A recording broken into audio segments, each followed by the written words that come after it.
কারণে দেশনেত্রী বেগম খালেদা জিয়া বাংলাদেশের একজন উচ্চ মর্যাদা সম্পন্ন নাগরিক,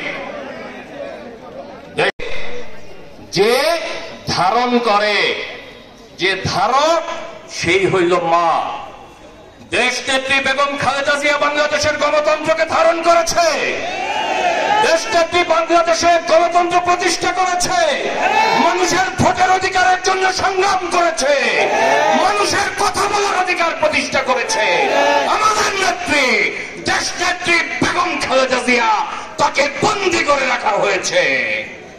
আজকে তার মুক্তির জন্য আমাদেরকে সংগ্রাম করতে হয়, আন্দোলন করতে হয়, বক্তব্য দিতে হয়, দোয়া মাহফিল করতে হয়। এটা এই জাতির জন্য লজ্জা। অবস্থার বোধহয় পরিবর্তন হচ্ছে নাকি? কিছুদিন আগে, গত পরশুদিন পত্রিকায় দেখলাম হাইকোর্ট একটা আদেশ জারি করেছে, সরকারি কর্মকর্তা কর্মচারীদের সম্পত্তির হিসাব দাখিল করতে হবে। সম্পত্তির হিসাব দাখিল করতে হবে সরকারি কর্মকর্তা কর্মচারীদের, হাইকোর্ট আদেশ জারি করেছে। আইন হয়তো আগেই আছে, কিন্তু তারা করতো না। হঠাৎ করে এরকম আদেশ কেন জারি করলো আমি কিছু জানি না, কিন্তু কানা ঘুষা হয়। অনেকে বলে টাকা নাই, পয়সা নাই, দেশ চালানোর সক্ষমতা নাই, এই কারণে দাঁড়ে দাঁড়ে টাকার জন্য ঘুরতে হয়। IMF নাকি শর্ত দিচ্ছে দুর্নীতিবাজদেরকে ধরতে হবে। এটা কানা ঘুষা হয়। আমাদেরকে কানা ঘুষার উপরে নির্ভর করতে হয় অনেক সময়। কেন বলেন তো? কারণ এই সরকার জনগণের কাছে কিছু প্রকাশ করে না, জনগণকে কিছু জানতে দেয় না। কেন জনগণকে জানতে দেয় না? কারণ জনগণের কাছে কোনো জবাবদিহিতা নাই। কেন জনগণের কাছে জবাবদিহিতা নাই? কারণ জনগণের ভোটে উনি সরকার গঠন করেন নাই। আমাদের নেতা দেশনায়ক তারেক রহমানের নেতৃত্বের প্রতি আস্থা রেখেছেন বাংলাদেশের 18 কোটি মানুষ। আমাদের নেতা বিএনপির ভারপ্রাপ্ত চেয়ারম্যান দেশপ্রেমিক তারেক রহমানের নেতৃত্বে বাংলাদেশের মানুষ ঐক্যবদ্ধভাবে শেখ হাসিনার 7ই জানুয়ারির নির্বাচনকে বর্জন করেছে। শেখ হাসিনাকে দামি নির্বাচন করতে হয়েছে। আজকে আমাদের প্রধান অতিথি মির্জা আব্বাস ভাই বক্তব্য রাখবে। আমি শুধু আমার বক্তব্য শেষ করতে চাই একটি আহ্বান জানিয়ে, আপনারা ঐক্যবদ্ধ থাকবেন, কেউ হতাশ হবেন না।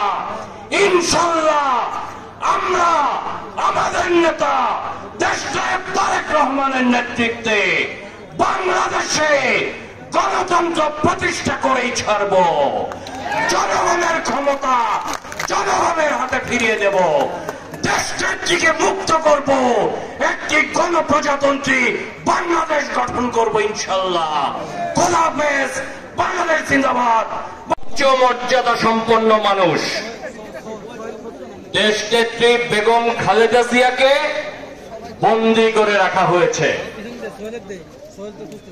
তাকে চিকিৎসা নিতে দেওয়া হয় না। চিকিৎসার জন্য জরুরি ভিত্তিতে বিদেশে পাঠানো হয় ওবায়দুল কাদেরকে, বিদেশে যেতে দেওয়া হয় হাজী সেলিমদেরকে।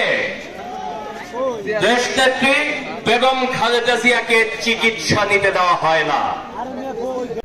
ঝড় বৃষ্টি উপেক্ষা করে মানিকগঞ্জের নেতা ও কর্মীরা আজকে এই সমাবেশ স্থলে উপস্থিত হয়েছেন দেশনেত্রী বেগম খালেদা জিয়ার মুক্তির দাবিতে। সাথী বন্ধুরা, আমার এই পর্যায়ে বক্তব্য রাখছিলেন জাতীয়তাবাদী ছাত্র দল মানিকগঞ্জ জেলা মানিকগঞ্জের মাতা মানিকগঞ্জের মাতা আফরোজা খান রিতা মানিকগঞ্জের মাতা আফরোজা খান রিতা মানিকগঞ্জের মাতা মানিকগঞ্জের মাটি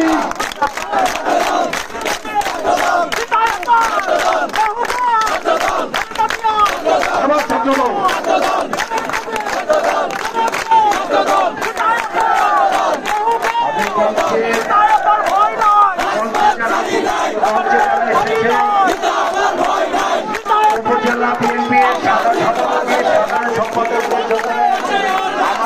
মাইকের বাম দিকে চেয়ার রাখা আছে, তাদের জন্য আসন নির্ধারণ করা আছে।